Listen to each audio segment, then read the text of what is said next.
মাগুরা শালিখার এলমপুর বড় খালের উপর অবস্থিত ব্রিজটি মরণ ফাঁদে পরিণত হয়েছে। শালিখা মাগুরা প্রতিনিধি লক্ষণ কুমার মণ্ডল।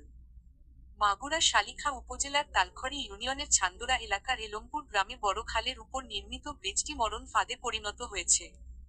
সরজমিনে সোমবার 23 ফেব্রুয়ারি বিকাল 5টার সময়ে এলাকাবাসীর লোকজন জানান, ব্রিজটির পূর্ব পাশের তলের অংশ থেকে মাটি বসে যাওয়ার কারণে 4 থেকে 5 ফুট হেলে বসে গেছে এবং পশ্চিম পাশের দিকে 4 থেকে 5 ফুট উঁচু হওয়ার কারণে বিপজ্জনক অবস্থার সৃষ্টি হয়েছে। বর্ষার সময় ব্রিজটির উপর গলা পানি উঠে যায়। ইতিপূর্বে সাবেক মন্ত্রী ও এমপি ডক্টর শ্রী বীরেন শিকদার আশ্বাস দিলেও ব্রিজটি নতুন করে তৈরি ও প্রায় 2 থেকে 3 কিলোমিটার মাটির কাঁচা রাস্তা পাকা করা হয়নি।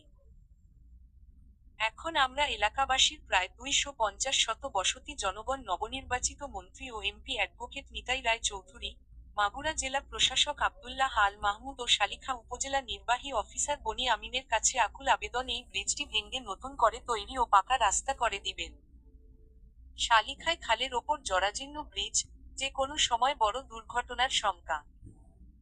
মাগুরার শালিখা উপজেলার তালখড়ি ইউনিয়নের ছান্দোরা গ্রামে এলমপুর বড় খালের ওপর অবস্থিত ব্রিজটি বর্তমানে এক মরণফাঁদে পরিণত হয়েছে।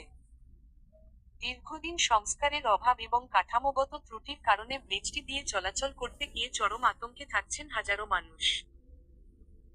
সরেজমিনে দেখা গেছে এবং এলাকাবাসীর ভাষ্যমতে, ব্রিজটির পূর্ব পাশের নিচের অংশ ধসে যাওয়ায় এটি মারাত্মকভাবে হেলে পড়েছে। ব্রিজের পশ্চিম পাশের তুলনায় পূর্ব পাশ বর্তমানে আনুমানিক 3 থেকে 4 ফুট নিচে দেবে গেছে। ফলে ব্রিজের মাঝখানের ভারসাম্য নষ্ট হয়ে যেকোনো মুহূর্তে এটি ভেঙে পড়ার উপক্রম হয়েছে। ব্রিজের এমন বিপজ্জনক অবস্থার কারণে ভ্যান, ইজিবাইক এমনকি মোটরসাইকেল চলাচলও প্রায় অসম্ভব হয়ে পড়েছে। পণ্যবাহী ছোট যানবাহনগুলো ঝুঁকি নিয়ে পার হতে গিয়ে প্রায়ই দুর্ঘটনার শিকার হচ্ছে। স্কুল কলেজ পড়ুয়া শিক্ষার্থী এবং বয়স্ক ব্যক্তিদের জন্য ব্রিজটি পার হওয়া এখন প্রাণের ঝুঁকি নেওয়ার সমান। কৃষিনির্ভর এই অঞ্চলের মানুষের ফসল পরিবহনে চরম বিঘ্ন ঘটছে, যার ফলে স্থানীয় অর্থনীতিতে নেতিবাচক প্রভাব পড়ছে। স্থানীয় বাসিন্দারা আক্ষেপ করে জানান, ব্রিজটি ভেঙে বসে যাওয়ায় তারা এখন বিচ্ছিন্ন অবস্থায় আছেন। তারা বলেন, আমরা এখন মরণফাঁদের ওপর দিয়ে চলাচল করছি। বড় ধরনের কোনো প্রাণহানি ঘটার আগেই প্রশাসনের পক্ষ থেকে দ্রুত ব্যবস্থা নেওয়া জরুরি।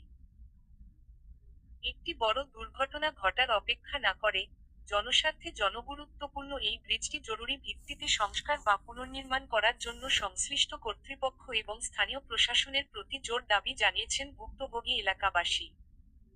ডেস্ক রিপোর্ট লক্ষণ কুমার মণ্ডল।